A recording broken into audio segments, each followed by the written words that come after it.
Hello students, the day before yesterday we have discussed about different principles aspects of biotechnology. हम लोगों ने modern biotech और जो हमारा जो एंशिएंट या ट्रेडिशनल बायोटेक है उसमें डिवाइड किया था बायोटेक के फील्ड को, और वहाँ पर हमने जो है फर्मेंटेशन से स्टार्ट की थी कहानी। ईस्ट फॉर्मेशन हम लोग कर रहे थे, या हम लोगों ने जो है फिर बाद में बात की थी कि किस प्रकार से जो है जो भी हम जीन को मैनिपुलेट करेंगे, जीन में जो है मॉडिफिकेशन करेंगे और हम क्लोन्स तैयार कर रहे थे। टेस्ट ट्यूब बेबी फॉर्मेशन की बात हम लोग कर रहे थे। तो एम्पल नंबर ऑफ एप्लीकेशंस और एग्जाम्पल्स हम लोगों ने वहाँ पर जो है जिनके बारे में बातचीत की थी। अगर मैं बात करूँ कि फर्स्ट जो गोल्डन मॉलिक्यूल था बायोटेक का वो था ह्यूमन इंसुलिन।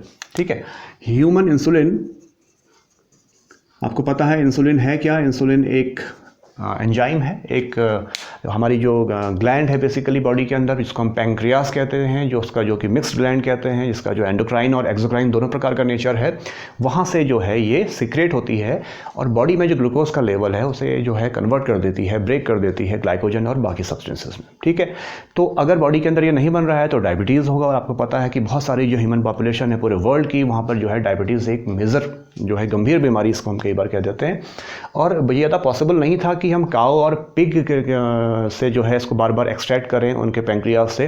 तो इसके लिए बायोटेक ने क्या किया कि जो जीन रिस्पॉन्सिबल है इंसुलिन के लिए उसको जो है आर्टिफिशियली जो है प्रमोट किया, और इस समय जो है ह्यूमन इंसुलिन पूरे वर्ल्ड में जो है एक गोल्डन ड्रग के रूप में जो है वो इस्तेमाल की जाती है। ऐसी और भी ड्रग्स हैं। अगर मैं रिलैक्सिन की बात करूँ, रिलैक्सिन एक ड्रग है जिसका हम चाइल्ड बर्थ में यूज़ कर देते हैं। इंटरफेरॉन है जिसको हम कैंसर ट्रीटमेंट के लिए इसका प्रयोग किया जाता है बहुत ज़्यादा बहुतायत मात्रा में। इसके अलावा अगर हम बायोल्यूमिनेंस की बात करें, तो वहाँ पर एक फायर फ्लाई नामक एक जो है इंसेक्ट होता है जिसको हम जुगनू भी कह देते हैं। तो इस जुगनू के अंदर क्या होता है, इसके अंदर ल्यूसीफेरॉन नामक प्रोटीन होती है जो ऑक्सीजन के संग रिएक्ट करके लाइट को एमिट करती है। ठीक है, प्रकाश का जो है जो चमक है उसको ये उत्पन्न कर देती है। तो अगर हम इसे जो हमारा जो ल्यूसीफेरॉन है इसको एक्सट्रैक्ट करें और प्लांट्स के अंदर डाल दें, और वो प्लांट्स फिर हम जो है रोड के किनारे लगा दें, तो हमारा क्या होगा, है ना, हमारा जो ल्यूमिनेंस इफेक्ट है वो वहाँ पर जो है बिना किसी लाइट इफेक्ट के, बिजली के इस्तेमाल के बिना जो है, तो ये भी क्या है, इस तरह से बायोटेक क्या कर रहा है, वो जीन को मॉडिफिकेशन करके अपना बहुत सारा योगदान हमारे जो है सोसाइटी में दे रहा है। इसी प्रकार से जो है एरिथ्रोप्रोटीन होती है। एरिथ्रोप्रोटीन क्या करती है, ब्लड की कमी में ब्लड को प्रमोट करने का काम करती है। आप लोगों ने जो है बहुत सारे प्लांट्स के बारे में डिस्कस किया है, तो वहाँ पर हम ट्रांसजेनिक प्लांट्स आप लोगों ने पढ़े हैं कि किस प्रकार से ट्रांसजीन को यूज़ करके हम लोग BT cotton, BT corn, BT brinjal वगैरह इस तरह से बहुत सारी क्रॉप्स जो है हम लोगों ने डिराइव की हैं, जहाँ पर बीटी क्या है, वो बैसिलस थ्रोंजिनेसिस एक बैक्टीरिया है जिसका हम वहाँ पर इस्तेमाल कर देते हैं। तो इस प्रकार से ample number of hopes and scopes and applications जो है बायोटेक ने हमें दी हैं। तो अब अगर मैं बात करूँ, इसके बाद मैं डिस्कस करूँ अगर कि जो मॉडर्न बायोटेक्नोलॉजी है उसको अगर मैं डिवाइड करूँ, तो इसके जो मेजर दो जो पार्ट हैं वो है genetic engineering as well as chemical engineering. इन दोनों के अमलगम से हम लोग एक टेक्निक की ओर पहुंचते हैं जो इस पूरे चैप्टर का बेस तैयार करती है, that is recombinant DNA technology, जिसको हम हिंदी में कह देते हैं पुनर्योगज डीएनए तकनीक। ठीक, और हर्बर्ट बोयर और स्टैनले कोहन ने इसको जो है डिराइव किया था। इन लोगों ने क्या किया, इन्होंने एक साल्मोनेला टाइफीम्यूरियम एक बैक्टीरिया है बेसिकली, और इस बैक्टीरिया को में इन्होंने क्या किया था, एक फॉरेन जीन इसके अंदर डाला था, और ये जीन क्या था, ये जीन जो है एंटीबायोटिक रेजिस्टेंट था। ठीक है, तो इन्होंने इसके अंदर डाला। उसके बाद जो है इन्होंने क्या किया, एज अ वेक्टर इन्होंने क्या किया, इसका जो प्लाज्मिड होता है, आपको पता है कि प्लाज्मिड क्या होता है, अगर ये किसी बैक्टीरिया की जो सेल है इसका अपना एक क्या होगा, सर्कुलर डीएनए इसमें पाया जाएगा। इस प्रकार से इसमें प्लाज्मिड होते हैं। ठीक है, तो इसको हम एक्स्ट्रा न्यूक्लियर मटेरियल कह देते हैं। ये नॉन फंक्शनल होता है प्लाज्मिड बेसिकली। इसके होने या ना होने से इस बैक्टीरियल सेल को कोई फ़र्क नहीं पड़ना है, लेकिन इस प्लाज्मिड की एक खूबी होती है कि ये जो प्लाज्मिड है इसके अंदर टेंडेंसी पाई जाती है, या इसका जो फीचर है वो सेल्फ रेप्लिकेशन का पाया जाता है। ठीक है, अपनी कॉपीज़ बनाने की इसके अंदर जो है पावर पाई जाती है। इसीलिए इन्होंने क्या किया कि साल्मोनेला जो टाइफीम्यूरियम था इसके प्लाज्मिड में इन्होंने इस जीन को इंजेक्ट किया। जो जीन क्या था, जो जीन अभी हमने आपसे डिस्कस किया कि ये जीन जो है वो जो है एंटीबायोटिक रेजिस्टेंट था। ठीक है, एंटीबायोटिक के लिए प्रतिरोधक जो क्षमता थी इसके अंदर थी, इसको इसमें डाला और उसके बाद इन्होंने एक होस्ट में, जिसको मैं कह दे रहा हूँ यहाँ पर ई कोलाई, एस्चेरिशिया कोलाई, जो कि ग्राम नेगेटिव बैक्टीरिया है, इसके अंदर इसको इंजेक्ट किया और एक रिकॉम्बिनेंट डीएनए का फॉर्मेशन किया। आरडीएनए, पहला आरडीएनए मॉलिक्यूल इन्होंने बनाया था, इसीलिए हर्बर्ट बॉयर और स्टैनले जो आपका जो कोहन है 1972 में, इनका नाम इसके लिए बहुत ज़्यादा फेमस है। ठीक है, अब रिकॉम्बिनेंट डीएनए टेक्नोलॉजी को जब हम यूज़ करेंगे तो हमें इसमें करना क्या होता है। रिकॉम्बिनेशन, अभी हमने क्या देखा कि एक ऑर्गेनिज्म हमारा ए है और हमें क्या करना है, इस ऑर्गेनिज्म ए से इसका जो भी जेनेटिक मटेरियल है, इसमें जो डीएनए है, इसको जो है बी के अंदर डालना है। ठीक है, इसको हम कह देते हैं direct transfer, direct transfer. Clear. एक दूसरी तकनीक और होती है जहां पर हम सबसे पहले क्या करें, इस जो हमारा जो डिजायर्ड जीन है इसको लेकर के आए, इस प्रकार से इसको हम वेक्टर कह देते हैं बायोटेक की लैंग्वेज में, इस वेक्टर में इसको डालें और फिर इस वेक्टर को इसमें जाकर के इंजेक्ट करें, तो इसको हम कह देते हैं indirect transfer, indirect transfer of desired gene. ठीक है, तो ये अगर हम देखें कि ये जो प्रोसेस है पूरी की पूरी, इस प्रोसेस को ही हम रिकॉम्बिनेंट डीएनए टेक्नोलॉजी कह दे रहे हैं। तो ये ब्लर, ये इतना आसान है नहीं। होना क्या है कि हमारा ये जो सेल है, ठीक है, ये सेल हो सकता है ये कोई प्लांट सेल हो, ठीक है, या ये हो सकता है ये कोई एनिमल सेल है, ये किसी फंगल की, जो फंगस की सेल भी हो सकती है, और इसको हम बैक्टीरियल सेल भी कह सकते हैं। ठीक है, अगर ये प्लांट सेल है तो आपको पता है कि इस प्लांट सेल के अंदर जो है न्यूक्लियस में जो है आपका हमारा जो डिजायर्ड जीन होगा या डीएनए होगा, हमें वहाँ से उसको एक्सट्रैक्ट करना है। तो हमें क्या करना पड़ेगा कि इसकी जो सेल वॉल है, सेल मेम्ब्रेन जो भी है या न्यूक्लियर मेम्ब्रेन है, उसको ब्रेक करना पड़ेगा। तो हमें पता है कि प्लांट सेल की जो सेल वॉल होती है वो किस चीज़ से बनी होती है, वो बनी होती है सेलुलोज से, और पैक्टिन भी इसमें होता है। ठीक है, इसके अलावा इसके अंदर जो है प्रोटीन्स होंगे, इसके अंदर फॉस्फोलिपिड्स भी पाए जाएंगे। ठीक है, तो हमें क्या करना पड़ेगा, इसकी जो वॉल है इसको ब्रेक करना पड़ेगा। सेलुलोज को अगर हम ब्रेक करेंगे तो उसके लिए हमें एंजाइम जो मिलेगा, दैट इज सेल्यूलेज। आपको पता है एएसई हम बाद में लगा देते हैं। पैक्टिन के लिए पैक्टिनेज, प्रोटीन के लिए प्रोटीएज। हम जो बात कर रहे हैं, मैं लिख दूं यहाँ पर अगर पैक्टिनेज, इसी प्रकार से प्रोटीएज। ठीक है, फॉस्फोलिपिड्स में लिपिड्स हैं तो उसको हम लाइपेज के द्वारा ब्रेक करते हैं। ठीक है, एनिमल सेल में भी जो भी है प्रोटीन और फॉस्फोलिपिड्स होते हैं तो उनको ब्रेक करने के लिए भी सेम एंजाइम यूज़ किए जाएंगे। फंगस की जो सेल वॉल होती है आपको पता है वो काइटिन की बनी होती है, तो इसको हम जो है इस काइटिन को ब्रेक करने के लिए हमारे पास जो एंजाइम है वो है काइटिनेज। ठीक है, बैक्टीरियल की जो बैक्टीरिया है उसकी जो सेल वॉल होती है, अगर हमें बैक्टीरिया से प्लाज्मिड को बाहर निकलना है तो आपको पता है कि ये पेप्टिडोग्लाइकॉन इसकी मेम्ब्रेन इसमें होती है, और इसको ब्रेक करने के लिए हम कुछ लाइसोजाइम को यूज़ करते हैं। ठीक है, क्लियर हो गया। तो इस सेल वॉल से हमें इस डीएनए को बाहर निकाल करके लेके आना है। ठीक है, ये आइसोलेशन इसको हम कह देते हैं, इसको कहते हैं isolation of DNA. Isolation of DNA, कौन सा डीएनए है, जो डिजायर्ड जीन जिसके अंदर है। ठीक है, उस जीन जिसके ऊपर हमें सारी एक्टिविटीज करनी है, उस जीन को हमें इस सेल से बाहर निकालना है, इसको आइसोलेशन कह देते हैं। क्लियर हो गया। इतना इजी प्रोसेस है नहीं अभी हमने क्या किया, केवल जो आपकी सेल वॉल है उससे इसको बाहर लेके आए हैं, या प्लाज्मा मेम्ब्रेन है या किसी भी जो हमारा जो भी सेल, जिस प्रकार की भी सेल है उससे बाहर निकाल दिया हमने उसको। क्लियर हो गया। अब इसको हम बाद में क्या करेंगे, इसको ट्रांसफ़र करेंगे किसी वेक्टर में। वेक्टर बेसिकली मैंने अभी आपसे कहा था कि प्लाज्मिड को यूज़ करते हैं क्योंकि उसके अंदर सेल्फ रेप्लिकेशन की जो है, स्वतः अपनी प्रतिकृति को का निर्माण करने की उसके अंदर क्षमता पाई जाती है। क्लियर हो गया। तो ये जो प्रोसेस है बेसिकली, इसमें हम कुछ टूल्स का यूज़ करते हैं। ठीक है, आगे की जो हमारी जो प्रोसेस होगी, हमने अभी कहा कि हम एंजाइम्स को यूज़ करते थे, तो एंजाइम भी क्या है, एक टूल है। ठीक है, तो आरडीएनए टेक्नोलॉजी के अंतर्गत जो मेजर टूल्स की अगर मैं बात करूं, ठीक है, तो पहला तो हमने क्या कहा कि यहाँ पर लाइजिंग एंजाइम्स जो कि ब्रेक कर रहे थे वॉल्स को, सेल वॉल्स को या प्लाज्मा मेम्ब्रेन को, तो इसको हमने क्या कह दिया, एंजाइम। तो ये सारे के सारे हमारे एंजाइम्स हैं। जो इसमें पार्टिसिपेट करेंगे। तो पहला हमारा एंजाइम्स हैं, चाहे वो लाइजिंग एंजाइम्स होंगे। अब इसके बाद हमारे जो दूसरे एंजाइम्स आएंगे, हमने सेल वॉल को ब्रेक कर दिया, हम जो है डीएनए को बाहर लेके आ गए, तो उसके बाद हमारे जो है एंडोन्यूक्लियस, ठीक है। अब ये एंडोन्यूक्लियस क्या होते हैं? ये क्योंकि हम जो जिस डीएनए को बाहर लेके आए, हमें उस पूरे डीएनए की आवश्यकता नहीं है, हमें उस डीएनए के जो डीएनए है बेसिकली, इस डीएनए से हमें केवल ये पार्ट चाहिए, ठीक है। डिज़ायर्ड जीन हमारा ये है, तो हमें क्या करना पड़ेगा? उस जो हमारा जो डीएनए है, डीएनए का जो फ्रेगमेंट है उसको ब्रेक करना पड़ेगा, उसको तोड़ना पड़ेगा, उसका फ्रेगमेंटेशन करना पड़ेगा, और वहाँ पर हमारा जो है न्यूक्लियस एंजाइम जो है वो यूज़ किए जाते हैं। इनको हम मॉलिक्यूलर सीजर भी कह देते हैं, ठीक है, आणविक कैंची हिंदी में से हम कह देते हैं, ठीक है। तो एंडोन्यूक्लियस बेसिकली क्या, देखिए एक वर्ड बना है न्यूक्लियस।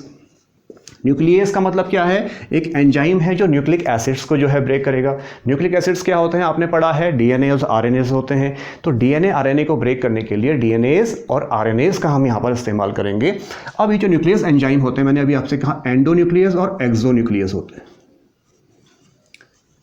दो प्रकार के होते हैं, ठीक है। और अगर ये हमारा डीएनए का फ्रेगमेंट है, ठीक है, अगर इसको मैं साइड से, इसके जो एज है वहाँ से काटना शुरू करूँ, इधर से या इधर से, तो वो काम करता है एक्सोन्यूक्लियस, ठीक है। और अगर इसको स्पेसिफिकली किसी पॉइंट से काटना है, इस जगह से काटना है, तो इसको हम कह देते हैं रिकॉग्निशन साइट। रिकॉग्निशन साइट यानी जो एंडोन्यूक्लियस है वो पहचानता है कि मुझे इस डीएनए के फ्रेगमेंट्स में इस जीन को किस जगह से काटना है। यानी कि आपको पता है कि जो डीएनए का फ्रेगमेंट है वो किसका बना होता है? That is made up of polynucleotide, ठीक है। तो बहुत सारे जो न्यूक्लियोटाइड्स हैं उसकी सीक्वेंस होती है पर्टिकुलर, हमने ये डिस्कस पहले किया है। तो इसकी जो सीक्वेंस होती है उसको ब्रेक करना है बेसिकली, ठीक है। इसको ब्रेक करने के लिए अगर चलो हम थोड़ा सा एक चीज़ और देखें, अगर ये कोई बैक्टीरिया है, ठीक है, अभी मैंने आपसे कहा था कि इस बैक्टीरिया का अपना एक क्या होगा? एक सर्कुलर डीएनए होगा, ठीक है। क्या होता है, हम एक हम नए टर्म की बात मैं आपसे करूंगा, इसे हम कह देते हैं रेस्ट्रिक्शन। ध्यान से जरा इसको देखिएगा आप लोग, रेस्ट्रिक्शन मॉडिफिकेशन सिस्टम, ठीक है। 1963 के आसपास इस सिस्टम को जो है डिस्कवर किया गया। इसमें क्या देखा गया कि अगर ये कोई बैक्टीरिया सेल है, मैंने आपसे कहा कि it is a bacterial cell, bacterial cell ये है, ठीक है। अब इस बैक्टीरियल सेल का मैंने आपसे कहा कि इसका अपना एक सर्कुलर डीएनए होगा, ठीक है। और इसमें जो है इस प्रकार से प्लाज्मिड भी होंगे। प्लाज्मिड मैंने कहा अगर हो या ना हो इस बैक्टीरिया को फर्क नहीं पड़ता, पर ये होते हैं एक्स्ट्रा न्यूक्लियर मटेरियल के रूप में होते हैं, एक्स्ट्रा न्यूक्लियर जेनेटिक मटेरियल। इसका भी अपना जो है ये डीएनए होता है, और ये प्लाज्मिड हमेशा जो है डबल जो है स्ट्रैंड में जो है पाए जाते हैं। तो क्या हो रहा है बेसिकली, ये तो चीज़ें हो गई क्लियर। अब माना ये जो बैक्टीरिया की सेल है इसके ऊपर कोई वायरस अटैक करता है। फॉर एग्जाम्पल इसमें एक कोई वायरस हो सकता है कि वो कोई बैक्टीरियोफेज हो, वो इसके ऊपर अटैक करता है। तो क्या करेगा ये वायरस जो है अपना डीएनए यहां पर जो है इंजेक्ट करेगा, ठीक है। यानी कि ये क्या हो गया? वायरस का डीएनए, ठीक है। ये देखा गया कि जैसे ही इस वायरस का डीएनए किसी बैक्टीरियल सेल के अंदर इंजेक्ट होता है, तो ये सेल क्या कर देती है, इसके अगेंस्ट एक मैकेनिज्म डेवलप करती है, एक डिफेंस मैकेनिज्म डेवलप करती है और इसको रिस्ट्रिक्ट करती है, ठीक है। इसीलिए वहां पर वर्ड आ जाता है, कई बार आपने सुना है कि एंडोन्यूक्लियस को मैं कई बार कह देता हूं रेस्ट्रिक्शन एंडोन्यूक्लियस। क्या मतलब कि ये इसको रेस्ट्रिक्ट करती है, और यहां पर जो है वो एंडोन्यूक्लियस जो है उत्पन्न हो जाते हैं, पैदा होते हैं, और इसको ब्रेक करना स्टार्ट कर देते हैं, ठीक है। ये जो बाहर से जो फॉरेन डीएनए आया है, जो वायरस का डीएनए है, इसको इस प्रकार से ब्रेक करना शुरू कर देती है, इसको जो है इसके टुकड़े टुकड़े कर देती है बेसिकली, ठीक है। लेकिन अब क्योंकि एंडोन्यूक्लियस है बेसिकली, उसने क्या करना है, उसने स्पेसिफिक साइट से इसे काटना है, तो वो क्यों अपना जो डीएनए है उसको भी काटना शुरू करेगा, मेरी बात समझ में आ रही है कि जो वायरस का जो कि फॉरेन डीएनए इसके अंदर आया है उसको तो काटेगा ही, लेकिन अब वो तो क्या है, स्पेसिफिक है, वो तो उसे भी काटेगा, तो जो डीएनए इसका अपना खुद का डीएनए उसे भी काटेगा। तो क्या होगा, ये सेल पूरी डिस्ट्रॉय हो जाएगी। तो यहाँ पर जो है एक और जो हमारा जो सिस्टम है इसको हम कह रहा हूँ रेस्ट्रिक्शन मॉडिफिकेशन सिस्टम। तो इस सिस्टम को मॉडिफाई करते हुए यहाँ पर क्या हो जाता है, एक मिथाइलेज नामक एंजाइम कह लीजिए, या जो मिथाइलेशन फैक्टर भी इसको कह लीजिए, कि ये जो डीएनए का फ्रेगमेंट यहाँ पर ये कटेगा, इसके एक एंड में, इस फ्रेगमेंट के डीएनए के एक एंड में जो है वो मिथाइल या CH3 ग्रुप जो है वो अटैच हो जाता है। यानी कि हमारा जो डीएनए होता है, इस बैक्टीरिया सेल का खुद का जो डीएनए है वो मिथाइलेटेड हो जाता है, तो उसका जो है उसका कटना वो जो है वो कट नहीं पाता, और हमारा जो है ये सेल जो है ये सेफ रहती है, और फॉरेन डीएनए से ये इसकी सेफ्टी भी कर देती है। तो इसको हम कह देते हैं रेस्ट्रिक्शन मॉडिफिकेशन सिस्टम। ठीक है, इसके द्वारा फिर जो है एंडोन्यूक्लियस की जो है को डिस्कवर किया गया। अभी हमने कहा था एंडोन्यूक्लियस और एक्सोन्यूक्लियस, तो डीएनए के फ्रेगमेंट्स को काटने के लिए ये यूज़ करते हैं। अब फॉर एग्जांपल अगर ये एक प्लाज्मिड डीएनए है, मैंने अभी आपसे कहा कि ये एक प्लाज्मिड डीएनए है, ठीक है, इसको ब्रेक किया एंडोन्यूक्लियस ने। इसको ब्रेक करने के बाद क्या होगा, अब ये प्लाज्मिड डीएनए इस प्रकार से खुल जाएगा, हमने इसको तोड़ दिया, ठीक है। इसमें जो है स्पेसिफिक साइट्स की अभी मैं अब आपसे बात करूंगा इसके बारे में। तो जैसे इसको हम खोलेंगे, ठीक है, तो हमने काट दिया इसको, जो हमारा मॉलिक्यूलर सीजर था उसका इस्तेमाल किया, लेकिन ये फिर से जुड़ जाएगा, इसके स्टिकी एंड्स बनते हैं वो फिर से जुड़ जाएंगे। तो वहाँ पर जो है इसको जोड़ने के लिए हम लाइगेज एंजाइम का यूज़ करते हैं। तो एक और एंजाइम हमारा बाद में काम आएगा आगे, लाइगेज। क्लियर हो गया। एक अन्य एंजाइम की अगर हम बात करेंगे तो वहाँ पर होता है अल्कलाइन फॉस्फेटेज एंजाइम, ठीक है।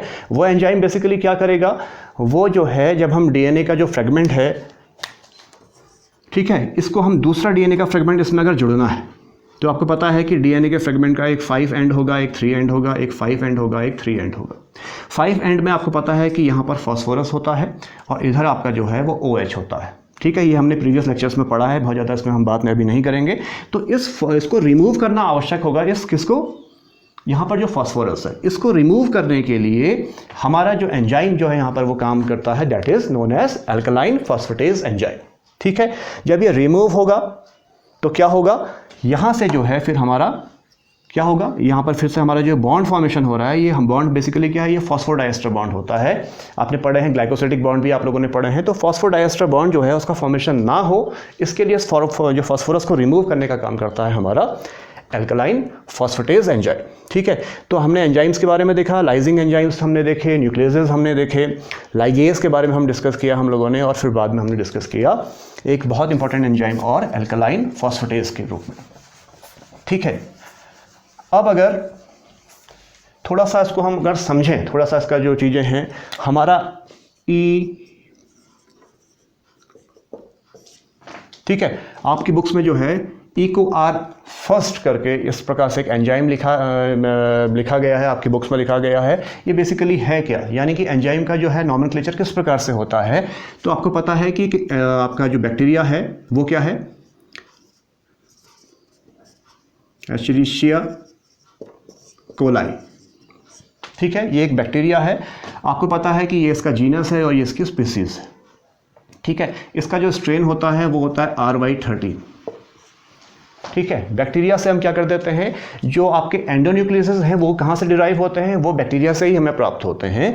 तो एस्चेरिशिया कोलाई का हम क्या करेंगे, इसका जो जीनस है उसका फर्स्ट लेटर ले लेंगे E, ठीक है। इसकी जो स्पीसीज है कोलाई है, तो इसका जो फर्स्ट 2 लेटर लेंगे यहाँ पर हम CO, ठीक है, इटैलिक में लिखे होते हैं आपको पता है। और इसका जो स्ट्रेन है RY13, उसका पहला वर्ड हम यहाँ पर ले लेंगे, ठीक है। इसको हम कह देते हैं इकोर, उसको आप कह सकते हो। और इसका जो स्ट्रेन जो RY13 खोजा गया या फिर कोई दूसरा स्ट्रेन भी इसमें जो है आगे मिलते जाएंगे, तो पहला स्ट्रेन जो हमें मिला तो हमने इसको फर्स्ट लिख दिया, ठीक है। तो ये क्या हो गया, ये एक एंडोन्यूक्लियस एंजाइम है, ठीक है। ये क्या करता है, ये GAATTC, ठीक है। ये 6 जो हमारे जो न्यूक्लियोटाइड्स हैं, ये जहाँ पर भी डीएनए के फ्रेगमेंट में प्राप्त होंगे उसको ये ब्रेक करेगा, उसको ये G और A के बीच में ब्रेक करता है हमेशा, यहाँ पर ये ब्रेक करेगा, ठीक हो गया। तो अगर मेरा ये एक डीएनए है, ठीक है। और इसी प्रकार से GAATTC, ये है डीएनए, आपको पता है क्या होता है, डबल हेलिक्स स्ट्रक्चर होता है। अगर ये 5'3" एंड है तो ये 5'3" हो जाएगा, पता है आपको। इसी प्रकार से इसको भी हम देख लेंगे। तो अगर यहाँ पर ये GAATTC है तो इसका जो है कॉम्प्लीमेंट्री जो फ्रेगमेंट बनेगा वो क्या बनेगा, वो G के साथ C, T, T, A और G। इसी प्रकार से यहाँ पर C, T, फिर यहाँ पर T है तो T के सामने A आ जाएगा, एडेनिन आ जाएगा, और C के सामने यहाँ पर G। तो इस प्रकार से डीएनए हमारा डबल हेलिकल स्ट्रक्चर में जो है इस प्रकार से रहता है। तो अब क्या करना है, जो E को R है हमारा जो एंडोन्यूक्लियस है, it is basically a endonuclease enzyme, आपको पता है, इसके बारे में डिस्कस हमने भी किया था। ये क्या करेगा, G और A से काटेगा, तो यहाँ पर काटेगा, इसका जो कॉम्प्लीमेंट्री फ्रेगमेंट है उसको यहाँ पर काटेगा, यहाँ काटेगा और ये काटेगा। अब आप ये समझिए ध्यान से थोड़ा सा कि ये जो हमारा जो डीएनए है ये हमने इस सेल से जो है लिया है, और ये जो डीएनए है ये प्लाज्मिड का डीएनए है, ठीक है, क्लियर हो गया। इस प्रकार के जो सीक्वेंसेस, इसको हम कह देते हैं पैलिंड्रोमिक सीक्वेंस। मैंने पुराने लेक्चर्स में जो आप लोग अगर देखेंगे तो हमने पैलिंड्रोमिक सीक्वेंसेस की बात करी थी कि जब हम किसी वर्ड को, हमने वहाँ पर मलयालम आपकी बुक में दिया हुआ है, ठीक है, मैडम की हमने बात की थी। तो अगर हम लेफ्ट टू राइट जा रहे हैं, अगर 5 to 3 एंड अगर हम इसको क्या कर रहे हैं, अगर हम सेम डायरेक्शन में रीड करेंगे, 5 to 3 रीड करेंगे GAATTC, और 5 to 3 अगर नीचे से रीड करेंगे, दूसरा जो हमारा जो कॉम्प्लीमेंट्री फ्रेगमेंट है वहाँ पर भी इसको जो रीड करेंगे तो GAATTC, या आपके बुक मैंने आपसे कहा कि मलयालम वर्ड का एग्जाम्पल दिया है, तो MALAYALM, इधर से भी और इस तरफ से भी जो है, इनको जब हम रीड करेंगे तो इनका सीक्वेंस सेम आएगा, ठीक है। तो क्या करता है, एंडोन्यूक्लियस क्या कर देता है, इस पैलिंड्रोमिक सीक्वेंस को जो है डीएनए के अंदर पहचानता है, ठीक है। इसको हम कह देते हैं रिकॉग्निशन साइट। तो उसने इस साइट को पहचाना और वो इसको कट करना स्टार्ट करेगा, ठीक है, यहाँ से कट करेगा और यहाँ से स्टार्ट करेगा। तो अगर ये जो कट करेगा इसको, तो माना इसने इसको कट किया, आपको पता है इसके बीच, इनके बीच में जो है बॉन्ड्स होते हैं, हाइड्रोजन बॉन्ड फॉर्मेशन इनके बीच में होता है। तो जब ये कट हो जाएगा तो हमारा ये जो बनेगा, हमारा जो जिसको हम कहते हैं स्टिकी एंड्स, ठीक है, जो कट एंड्स हमारे जो होंगे, G हमारा ये था, इसको मैं लाल से ही देता हूँ फिर से, ये अगर G है, ठीक है, और अब ये जो पूरा कट लगा है, इस प्रकार का जो कट लगा है, इसके बाद जो है हमारा क्या यहाँ पे बन रहा है, C, T, T, A, C, और यहाँ पर एक बॉन्ड बन रहा है, ठीक है। और दूसरा हमारा क्या होगा, ये वाला भी जो है अगला कट होगा, यहाँ पर हमारा क्या हो जाएगा, G आपको दिख रहा है, और यहाँ पर जो बॉन्डिंग बनेगी C के साथ हो रहा है, और AATTC, क्लियर हो गया। यानी कि ये फ्रेगमेंट और ये फ्रेगमेंट, ये और ये फ्रेगमेंट हमारा जो है बेसिकली इस प्रकार से अलग हो जाता है, और हमारे स्टिकी एंड्स इसमें बचते हैं। अब इन स्टिकी एंड क्या हो जाते हैं, ये हाईली रिएक्टिव होते हैं, इनको तुरंत जो है जुड़ने के लिए दूसरा कॉम्प्लीमेंट्री फ्रेगमेंट चाहिए, ठीक है। तो इनको जोड़ने का काम अभी मैंने आपसे कहा था, वहाँ पर डीएनए लाइगेज अपना काम करता है, और ये फिर से क्या कर देते हैं, अगर सपोज़ ये वाला जो हमारा जो फ्रेगमेंट जो ब्रेक हुआ है, इसी प्रकार से हमारा जो प्लाज्मिड का भी ब्रेक हुआ होगा, तो ये स्टिकी एंड इस स्टिकी एंड के संग आपस में जुड़ जाएगा, ठीक है, आपस में जुड़ेगा, क्लियर हो गया। और जो हमारा जो अभी हमारा जो ब्रेक हुआ था, इसको हम फॉस्फोडाइएस्टर बॉन्ड जो ब्रेक हुए थे, उसको जोड़ने के लिए हम लाइगेज एंजाइम वहाँ पर यूज़ कर रहे हैं, हाइड्रोजन बॉन्ड फॉर्मेशन इसमें आराम से हो जाता है। इस प्रकार से हमने देखा कि जो एंडोन्यूक्लियस होते हैं वो क्या कर रहे हैं, वो स्पेसिफिक साइट को काट रहे हैं, जिसको हम रिकॉग्निशन साइट कह रहे हैं, और बाद में उसको जोड़ने का काम होता है, ठीक है। एक और चीज़ है, थोड़ा सा अगर इसको हम देख लें, आपकी जो पहला एंडोन्यूक्लियस जो खोजा गया, ठीक है, इसको हम हिंड कह देते हैं, HIND 2 करके आप लोगों ने इसके बारे में पढ़ा होगा, ठीक है। ये बेसिकली क्या है, ये भी एक बैक्टीरिया है, इसको हम कह देते हैं हीमोफिलस इन्फ्लुएंजी, ठीक है। हमारी बॉडी में जो ह्यूमन में जो फ्लू जो पैदा करता है बैक्टीरिया, ठीक है। इसका भी अभी हम जैसे अभी हमने एक और आई की बात, एक और फर्स्ट की बात की थी, उसी प्रकार से यहाँ पर भी हम क्या ले लेंगे, H ले लेंगे। जीनस का जो पहला अल्फ़ाबेट है वो H हमने ले लिया, IN हमने यहाँ पर ले लिया, तो ये IN हो गया, ठीक है। अब इसका जो हमें जो स्ट्रेन होता है, उसका जो है बेसिकली वो होता है RD, ठीक है, इसका जो स्ट्रेन होता है RD होता है। पर RD में जो R है वो किसी उसको जो है पहले से किसी और एंजाइम को जो है एंडोन्यूक्लियस को दे दिया गया होगा, तो हम इसका अगला जो है स्ट्रेन, जो इसका स्ट्रेन होता है बेसिकली, उस स्ट्रेन को हम यहाँ पर ले लेते हैं। ठीक है, तो ये जो आपका है, और ये जो हमारा जो आपका जो HIND2 है, ये दूसरा एंजाइम है जो खोजा गया होगा। इसको जो है आइसोलेट करने वाला जो पहला एंजाइम था वो HIND2 था। इसलिए आपसे कई बार एग्जाम में क्वेश्चन आता है कि कौन सा एंडोन्यूक्लियस एंजाइम था सबसे पहले इसको डिस्कवर किया गया, तो आप HIND2 कहेंगे। ठीक है, जो हीमोफिलस इन्फ्लुएंजाe नामक जो है बैक्टीरिया से जो है ये प्राप्त हुआ। क्लियर हो गया? तो आपको पता है कि सारे के सारे जो एंडोन्यूक्लियस हैं वो जो है बैक्टीरिया से डिराइव होंगे, इनके पर्टिकुलर स्ट्रेन होते हैं और अलग अलग स्ट्रेन के हिसाब से ये अपना अपना काम कर देते हैं। लगभग जो है 230 के आसपास जो है अभी तक जो है स्ट्रेन्स जो है खोजे गए हैं, और इनसे हमें लगभग 900 एंडोन्यूक्लियसेस जो है वो हमने अभी तक डिराइव किए हैं। क्लियर हो गया? तो ये आपका बेसिकली हमने जो पहला टूल जो है RDNA टेक्नोलॉजी का आज डिस्कस किया, इसको हम कह देते हैं एंजाइम्स। हमने वहाँ पर लाइजिंग एंजाइम्स देखे जो वॉल को ब्रेक कर रहे थे। फिर हम लोगों ने जो एंजाइम्स देखे जो क्लीवेज जो ब्रेक कर रहे थे, बेसिकली जो हमारा DNA था उसको ब्रेक करने वाले। और फिर उसके बाद हमने जहाँ पर हमने एंडोन्यूक्लियस की बात करी थी, एक्सो और एंडो की बात करी थी। एक्सो हमने कहा था कि साइड से काटता है, एंड से काटता है, और जो एंडोन्यूक्लियस है वो स्पेसिफिक साइट से उसको काटता है, जिसको हम कह देते हैं रिकॉग्निशन साइट। क्लियर हो गया? फिर उसको जोड़ने के लिए हम जो स्टिकी एंड्स हमारे बन रहे थे, वहाँ पर हमने कहा कि उसको जोड़ने का काम जो कौन कर रहा है, बेसिकली हमारा लाइगेज एंजाइम कर रहा है। ठीक है, और हमारा जो कई बार जब यहाँ पर हम फास्फोरस को रिमूव कर रहे थे, ठीक है, तो वहाँ पर हमारा जो है एक और एंजाइम जो है काम कर रहा था, उसको हमने डिस्कस किया था कि वो हमारा एल्कलाइन फॉस्फेटेस एंजाइम होगा। ठीक है, इसके बाद ये सब सारे के सारे एंजाइम हम डिस्कस हमने कर लिए थे। अब हम जो है हमारा जो नेक्स्ट होगा वो होगा क्लोनिंग। क्लोनिंग की बात हम क्यों कर रहे हैं? क्योंकि आपने एंजाइम का यूज़ करके बेसिकली क्या किया, आपने जो है DNA के फ्रेगमेंट को काट दिया।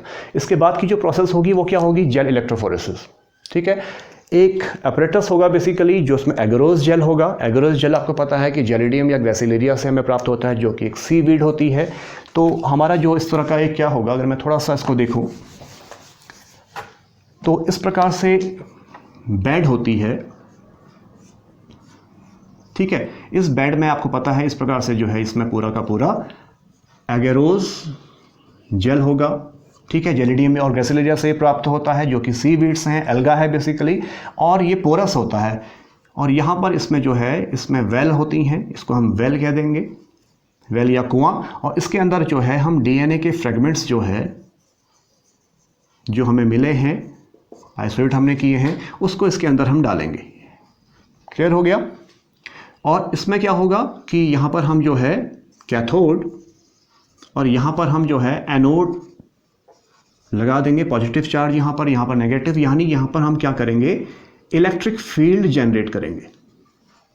कई बार एग्जाम्स में आ जाता है कि जो जेल इलेक्ट्रोफोरेसिस है उसमें जो फील्ड होता है वो इलेक्ट्रिक होता है या मैग्नेटिक होता है या इलेक्ट्रोमैग्नेटिक होता है या इनमें से कोई भी नहीं। तो आप बहुत क्लियर कट आपके दिमाग में होना चाहिए कि इलेक्ट्रिक फील्ड के हिसाब से ये काम करता है।